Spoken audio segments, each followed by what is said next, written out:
sponsor woman do agiri Mira Frank anodom pre and wafre and century 4 year I walk mrachebe fiemu and you ma twetwen komo se ensembia edom ketwa ne keka se NIB bank aji aguo ya sabre ye tono no kura bia danim wo se no kura wo beto wo hawa wo do bebre e wo NIB bank nim 2027 2028 and yen krata ni hwehwemu bi eseso wo ye kura wo munyanye na no so nkyere se bank no agu my sick bank yi na de ye kura e refri Canada and de ba wo man mu Frank anodom pre se entesa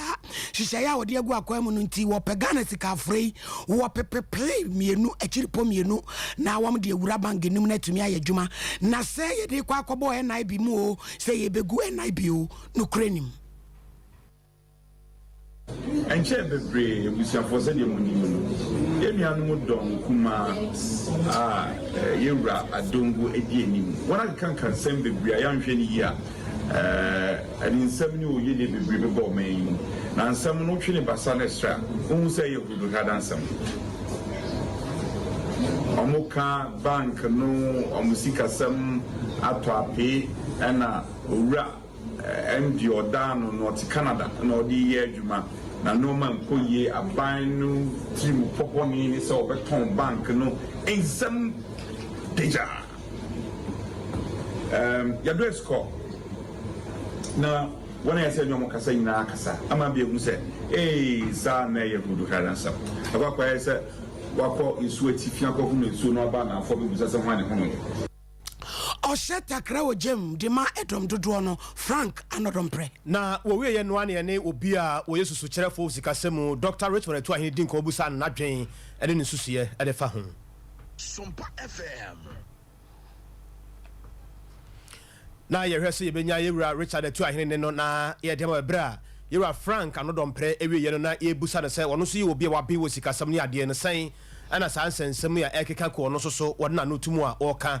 ede afa so for me kobra yet was so ida so jinesika samno emu banking consultants ya ye economist ora Christian Tachijan ena waka kire Ghana for se enche na ye de o men ya kwa mesika e kwa mrache bedwafie mu no mo bia anya na dwen emfa ye ni ntoto se bia tuo bi wo ho a ye ba be ye free so good to for friends and twofo nhia mu ma Dr. Joseph Obin edi ani mu senka be ya COVID-19 levy ye nyi free eso ne tuo bi no makeka ka ho ora Christian Chijanse o man wan kase pa ho aye pe ho ye hunu yasene mu abani pesika bi dia ka ho enti se akwa ye tuo bi dia firi mu die nya de be ye dwone Sompa ene twetwe nkomo yi ye nyina ye tie Sompa. This was set up by the Act. I believe that NIB and ADB should be reclassified to come out from the universal banking. My womb and now the Baki name. And here, as a citizen, you know, to say, there's going to be tax reduction. I will be a dia and yadia ever happen. In the next 3 years, then I'm a before we receive the approval, no, almost a cash flow, no. That is our inflows and our outflows, and a year approval the money. So there is no room so between any income line via a free system. Also, in the heat of the moment, no, and I buying introducing special COVID levy, no. Now, though we are not out of the woods yet, we better say the pinnacle of it, the free. However, we don't expect say buying the free because the ramifications of COVID, no, we are still experiencing it. The economy and bad, no, we are still in it. And recovering yet. In the COVID, no, World Health Organization. Who say any pandemic review summary now, so the ramifications are still with us. And says it cannot no idea no beboa improve as far as the economy is concerned. Ora Christian Tachijan and yet in a canon. Nana Pia Mensa bottom running and one in Ghana for a Cassandra so can be a and Chakura Ghana for we are seeing Naberton and can a Quanya Bank of Ghana Edina Fason or some can add a fan and some P and or the Atuja. Mi masika mi ma BOD because on settle me customers. Me BOD na me nyomo asem. Enche ye be kan. Me bibi be tu jama obi ase de sie asem boni a esi okuro yi mu no. Me na be tu ja. Ayo boni be bre sie. In the weeks ahead me be kasa ama me be kasa some I doing the last 5 years. And I bo me tire boni. Kasa we tire wan ye you esi boni. Iti no se say akoko. Iti me be kasa pete ni say asem pete ni say kasa. Iti say ade ye be kasa. Ye say be me be chema se mu. na se banti enya eja na be che nti no de yan fa no mentin chen nti me kwa sike bian koma bioji so nko tia sike bian mami because bioji endi obi asa na we ko tia me de ka me na mengo na ani atene nkai Mami Sarah Joasafo yamrashe bejani ma adisho mo dome kwa benya ena sabre wonam dome marketia woni ma no kasa e ma no asemo a wo mo kan se wo ma ban mu na musini no nyade a wo mani gine ho Joasafo ahye won ma no ba se wono kwantimi nti se betu mo nchoro nkrata no wo mo nyina anka ho no mo mfa nkrata no koma na nadoda nkwa kufado na wontumi nyini firi na konya so wonam dome market de chawpa e de memma no ene wono ma e ya hema ewo edwam no what is that yeah what say yeah no but no be my na man you to na dey say important the market women and also o ma kan wa dem ka enti me katra o me say me tuma na mo and what I did was me say en for yes MP na e ko kana say na for yes MP tai obi enti o mo an o mo ka o ma say o mo nya petition from me na me so me fan ko baby e hu nya the appointing authority na the manpanyi be ya fa yes ya the for yes me adwa sambo ye ma mi no nipa ni masam ka because o yo ba anti mu be yo ba enti na me be say man na kasa de o mo petition eba say no mo be fi se ku ma so mo me kwa me ko kasa o ma reserve ma so a madam si e wo mu wo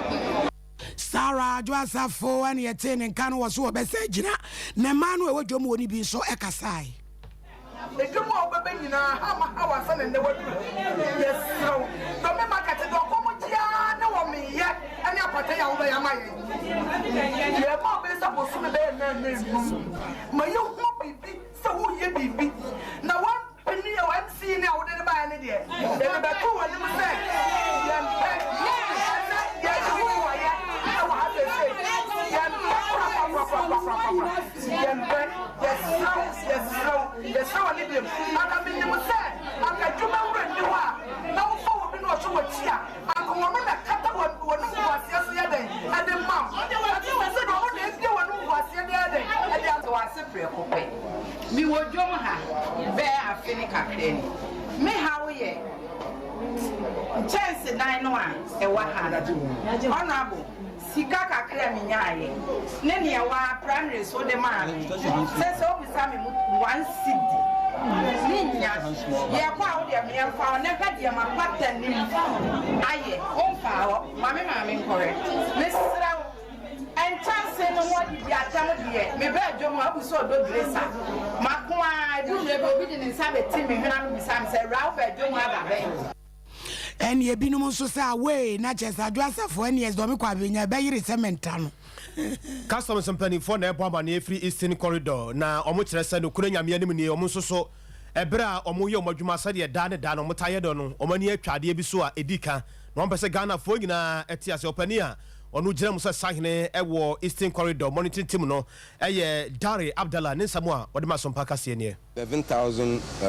full pieces imitation wax. We're talking around 1.3 million Ghana cedi without penalty. So if they are imposing 100%, that will be times 2. Normal tax is 1.3 million Ghana cedis on this. The mobile phones, we are yet to get a value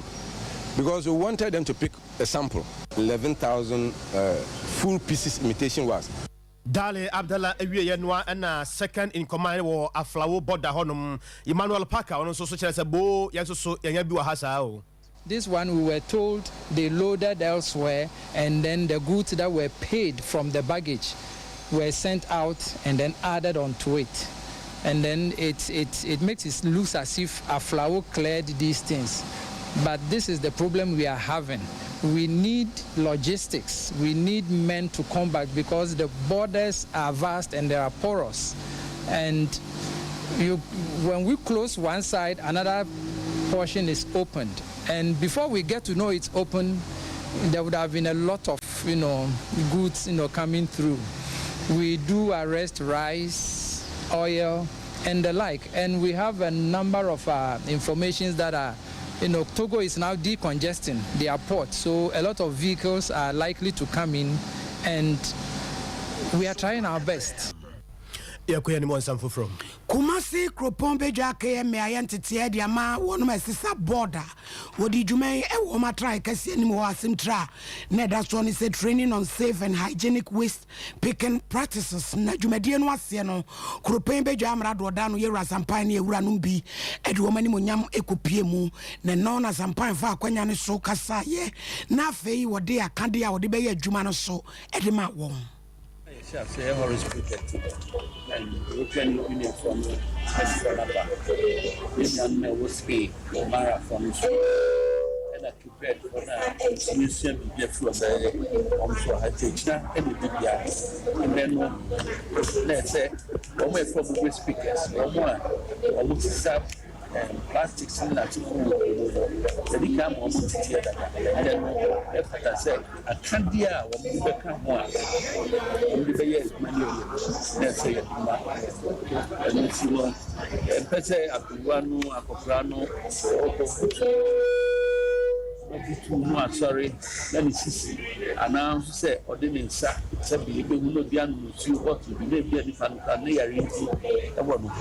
and what will not be air for fun. They know the offended pickers, nay, Abel for different. The more movie, some are momentary, and the some are close. I will be I say, I looked to we are nothing. From the past, and I never and what your manager Joshua ni noiti note, one also Casa Edifa Jumedino. My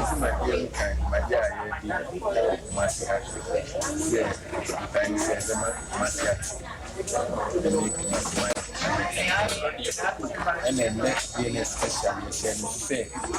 but before the colors plastic, any sashi, any fabrics. They say, we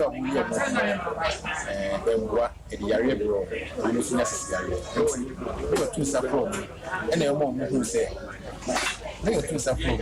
and I am mom who say, stick now, fat plastic sashi, we can never was a more to be a net of you and Bruce. So was a and then I put charges, Yamani, obedience, and I actually for you.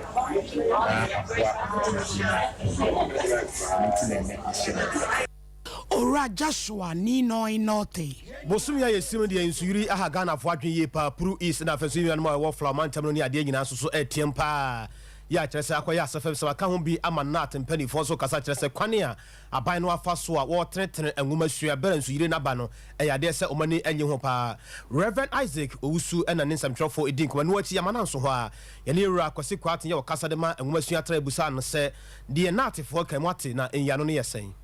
There are communities that you go that are literally those dislodging within the school buildings. Certainly, we may have to liaise with, for instance, VRA and other relevant institutions to probably look at solutions like pavilions and other temporary places for studies and academic activities.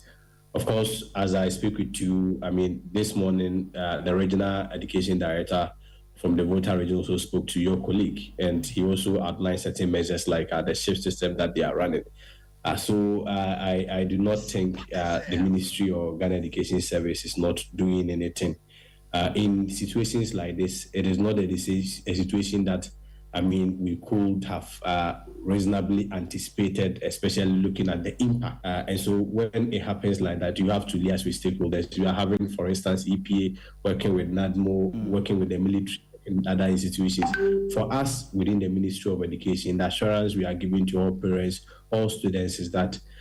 we have a short-term solution, long-term, and even a medium-term approach. And like the minister indicated, and even yesterday, some of your men were on the ground. We've started a shift system. We are working with VRA to look at also the construction of pavilions and other temporary places to accommodate these people. But I mean, yesterday, for instance, our visit there was first of all to ascertain the situation for ourselves, get first and information.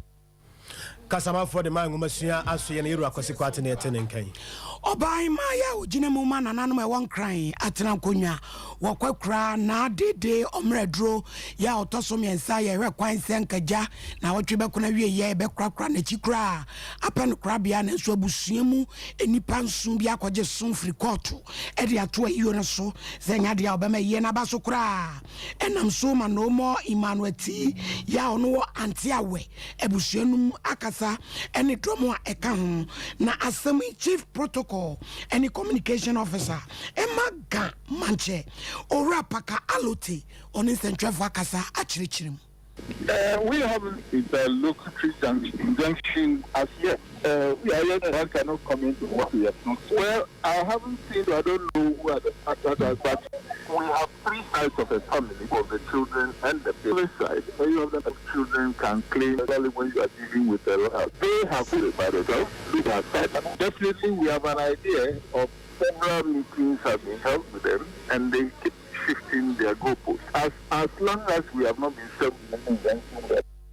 Ora pakalo tene kasama for kasa de magamanche. Ye ko manso dome esumenya no wa manse South Mense no wasante manto adese ne mpanifo tete ho na e kasa kire se ekwane amanfo bi efa so a suku ya ewo honom esumenya die base school no womode school no empotem ho ne school no bro no empotem ho nyina no eye galamese adwuma no eya de se hadwen adese ne nsam de mansam twefo ne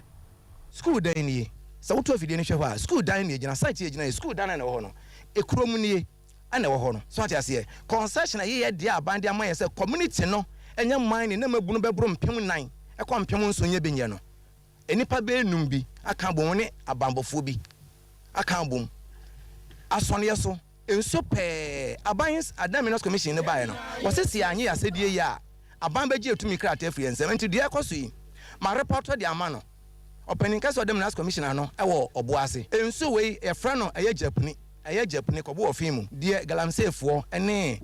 kania go mpanimfo kania go tarisha council no omoye na ne nyina achi no de ha adwene se omukọ hia baabi a omo de community man ni din na ko se wo mo ana ye community man ni mpanimfo ye nhwe a siku anie ensu ye fe ne japune ka kwa mu anie na so ne yeso ana omo se no se enkra ne nsu ade a afidie ye adwuma akran be ya dan na attention akọ ade a teacher ne ye dan eche no empo teacher ne nankasa wo kira de no na attention be ebe wo hene eti de asem penifo ne say from the district assembly no ene ahemfo a omo ka bi ewom empenifo omo ka bi ewom no omo mbra emeka ye ho eno achi assembly member de ma de se won potem odabo apia ku bi ebusa na assembly aku mienu miensa bi senkamani de bekoso anke ye hwe na ye de mra kwan etim yedi said ya wokan pepepe ni suku dan na isi won eben ha enso assembly man obeti sesei no na de ekoso no na ekoso oba be kakra enye enko ba bia intimate ye no be ma district assembly asote omo ye se omo so beba na omo aba behwe eno na meguso se omo ba behwe omo mai because me de o se me ye bia de bia me ba me ni kuro ne ka se ye dachi o isi ye nhwe se nkwara ne kura ma break na se obi fa ho na obi ba beto nsuo mu a e de onye ne kese na aba enso kan nkofobia timi app say de galana na yebedi yente de aban ne na na asante hene aka yebedi wudi anka so kafa ne mra kwan so nanso ente saa enti ubisa ya nyese bia assembly man mayi mani afri so me bomoden say may protect the lives and property of people enti de atia no anopai mesra wo say yare bia ha wo abomode na fa woni kire mo 21st clinic ba yi wa jema mfo afri siatica yare no mu ye pa siatica yare na so sisi achi fa wo to fa wo sere etwam e wo nanko kombesi wa nantu si wo na yesi fam wo no e yade sese ho techema e ha dwen ye pa mutimi hye wo tutu say ya one hwe abakasi ya soja ewom sa yare no ne ye fe ne siatica the whole world obi agitum sampa 21st clinic ba yi one o me hu sampa say yetimi tu ase wo mra emma bie mu yare nka ye bia ka ho bia ne ye hu adwuma ne mum no ne mo de agye ho abasobode pa no eye siatica yare no ye nkrabata no dos nti wo fa number na egu tv na se no a ofra de be wo ne ya kire wo na waba ye ne siatica expert no ankasa 0540 311 311 0540 311 311 so mpacha de egu so a ye gye wadawroma boa yen na yen so ye moa na bibia enko yie wo kakra no fa be kan ye de no ho mesra wo di wo mu nie nyame ya adom abosom ye kro da di ka pepepe wo kɔ ye nkora bata bia wo ba Sompa TV ha sei ya ye wo so amenuro mu a wo ba betwere wo din san so na mo a mo wo bronepo ye fam ɛho ɛyɛ Sompa 90.7 kɔ ho anu akotwere wo din ye nuanom Sompa 98.9 so nwane market one mo night market wo kɔ anu akotwere wo din ye nuanom Sompa 98.9 wo ho kakra bia de bia wo benya bia no wararoma de didi bronya ye bia na fa kɔ na yenso yenfa kakra nka ho na akunafo no yenfa se de enhye o mafromu ema se bia ye sika na ubenya me pa chow 0598 559802 0598 559802 die beba no tara one media anopai ehene fa na wo ko ehene fa na wo se eya bomode se obeji mizu ene 5G ni bi eya no ne a eno ana ye de kro wunya bi a eni gye ne ahurusie nko a akoda ni bɔ mizu so pe na wo sere pani so saa eya adwuma ni nyina fi bi e woni padua no yi firi ho na e de ahoɔden atumi ahye ni padua no yi ahoɔden bi a wahwere wo ni padua mbra wa ye adwuma mu da mu no nyina no so no na wasanya ndada mu bie mu abusa de tie nie bon sempempi no ya na ye ka ho asam se mu amoton drinks ahodo e wo kwa ho traffic light na de no wonya frɛ number na egu ase na Dr. Silas ene mpani fo no be brɛ wo bi ba bia wo hye bia no dodo bia wo pe bia no e be brɛ wo bi eja wo mpa anti pe bi na nom 0246 270 221 0246 270 221.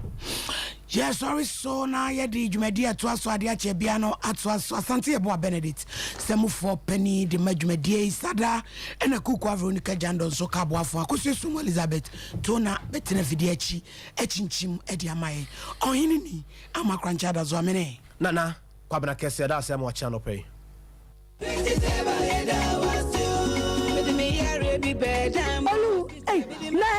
Me call me for a hole. Who come from? Now, what me, Aduma? Na say Grace get fit here, that woman say, maybe I am one with me.